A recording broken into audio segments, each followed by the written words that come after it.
Então eu tomei consciência de um negócio que no Brasil ninguém sabia nada a respeito de porra nenhuma, que era o debate astrológico do século XX, do qual tinham participado, né, espíritos da mais alta qualidade. Né? Eles não sabiam nada, eles falam de astrologia, eles pensam que é assim, que é Zorionara, né? O homem do Ligue Já, esqueci o nome dele, Walter Mercado, né? Eles pensam que é isso, né? Ou seja, eles imaginam a coisa na altura da ignorância deles. Né? Então, mas eu acompanhei todo o debate astrológico do século XX e vi que aquilo era um assunto interessantíssimo. Né?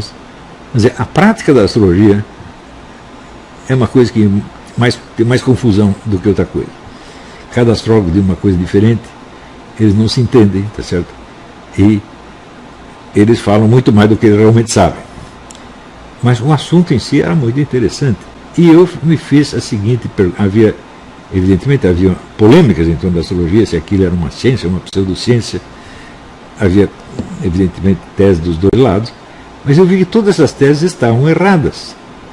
Porque elas partiam do princípio de que os seus autores sabiam o que era a astrologia. Quando eu estava vendo claramente que eu não sabia o que era. Por quê? Porque cada livro de astrologia que eu lia dizia uma coisa diferente. O que é esse raio de astrologia, no fim das contas? Né?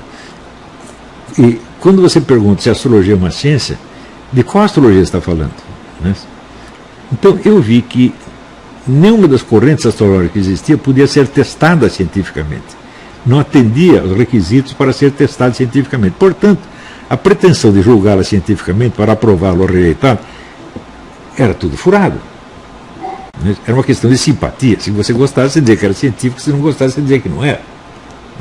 E quando você inventava algum teste científico, por exemplo,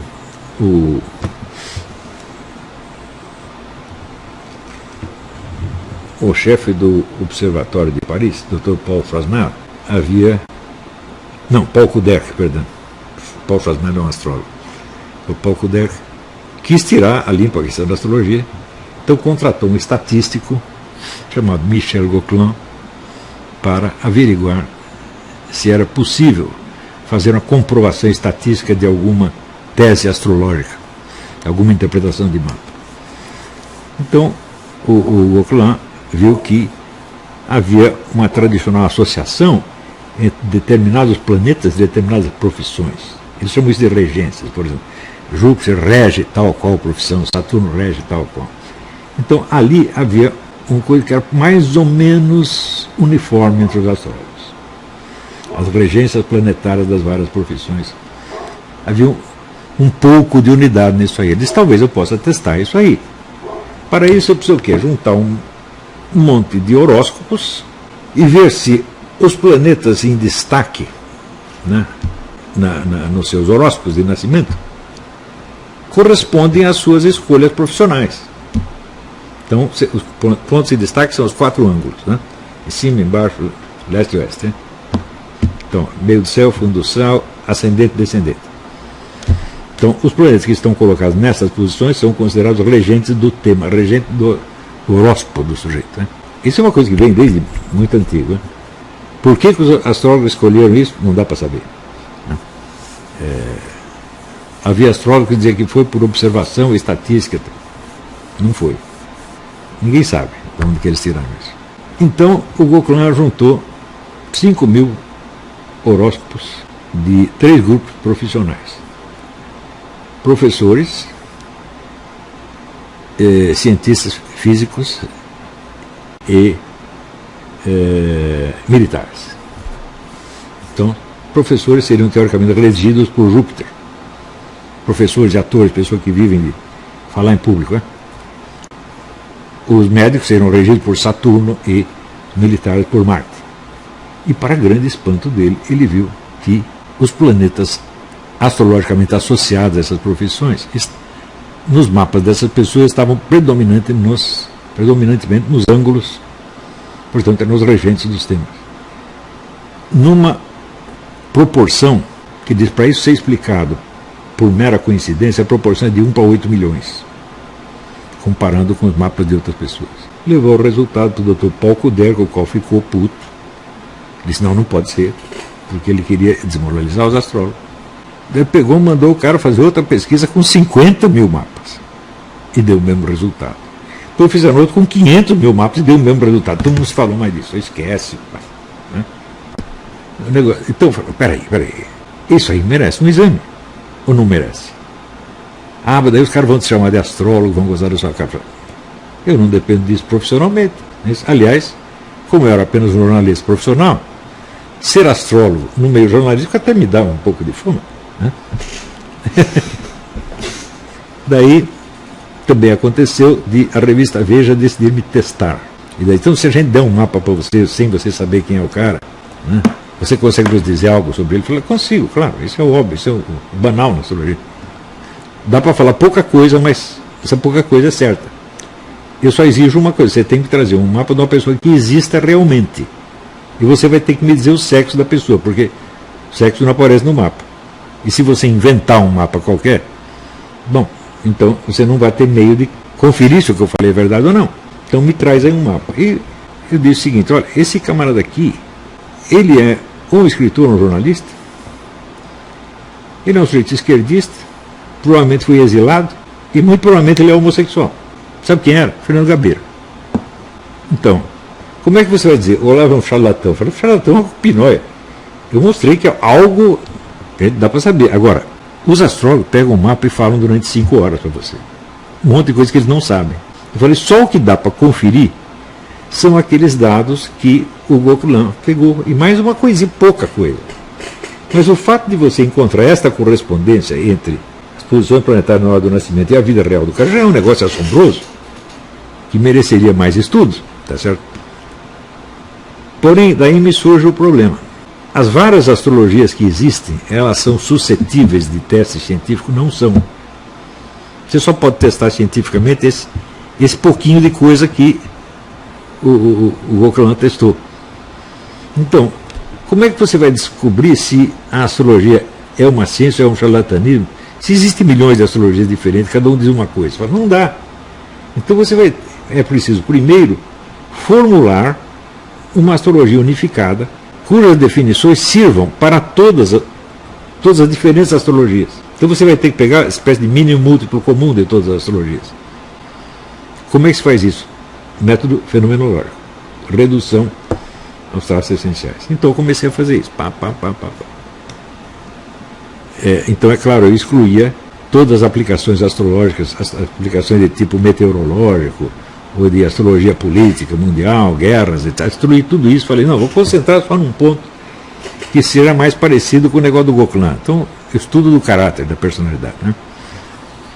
Então, eu criei uma nova terminologia astrológica que dava para produzir interpretações uniformes dos horóscopos. Ou seja, os horóscopos estavam falando sempre das mesmas coisas e falando dessas coisas de maneira diferente, conforme a diferença das posições planetárias. Isso deu um trabalho miserável. Né? Trabalho de redução fenomenológica de 20 ou 30 teorias astrológicas diferentes. Só de fazer isso, bicho, eu mereci um prêmio Nobel, pô. Não é qualquer um que faz isso, não. Né?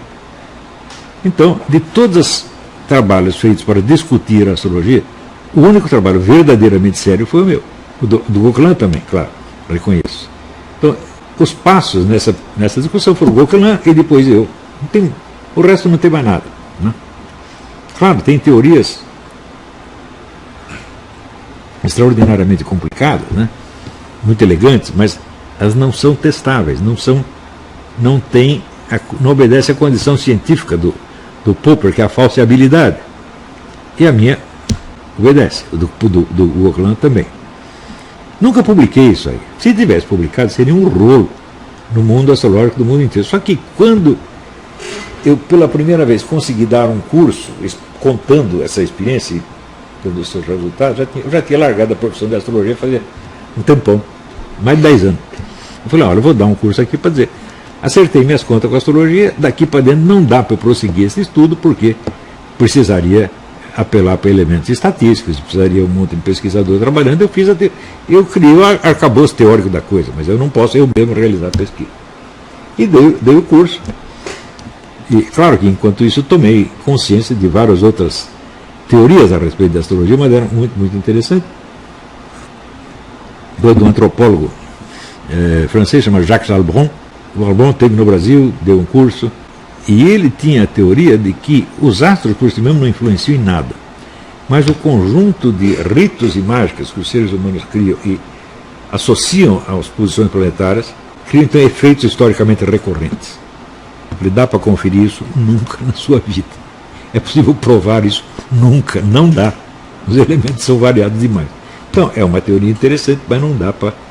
Era exatamente o que eu não queria fazer uma teoria interessante, mas que não dá para verificar.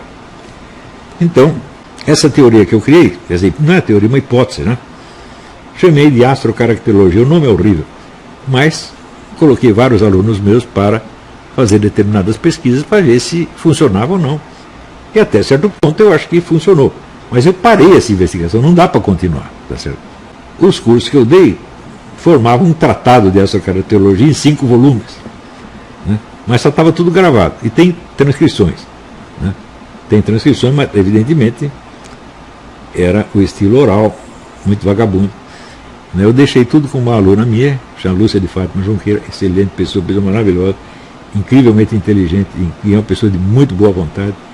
E ela tem todo esse material lá mais ou menos organizado, dá até para publicar um dia.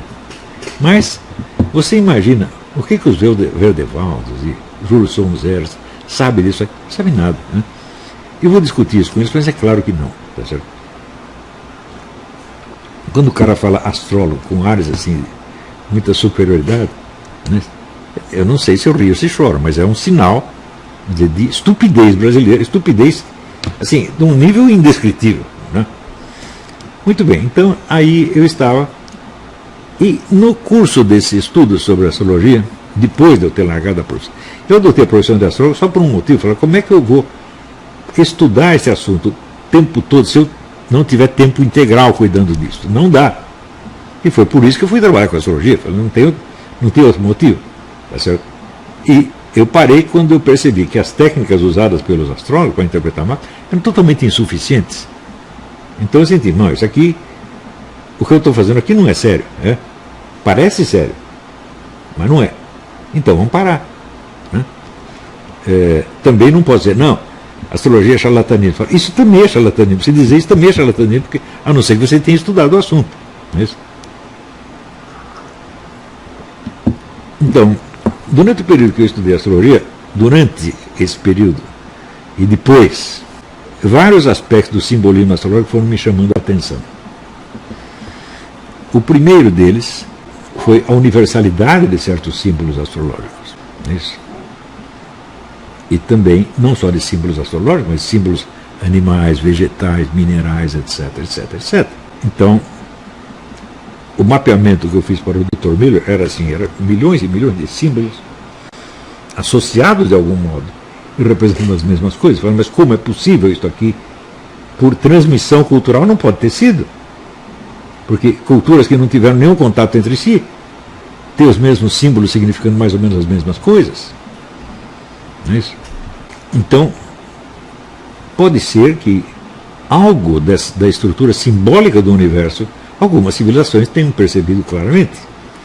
Aquilo que o Eric Wegener chamou de civilizações cosmológicas, que viam a sua própria sociedade como se fosse um modelo cosmológico em miniatura.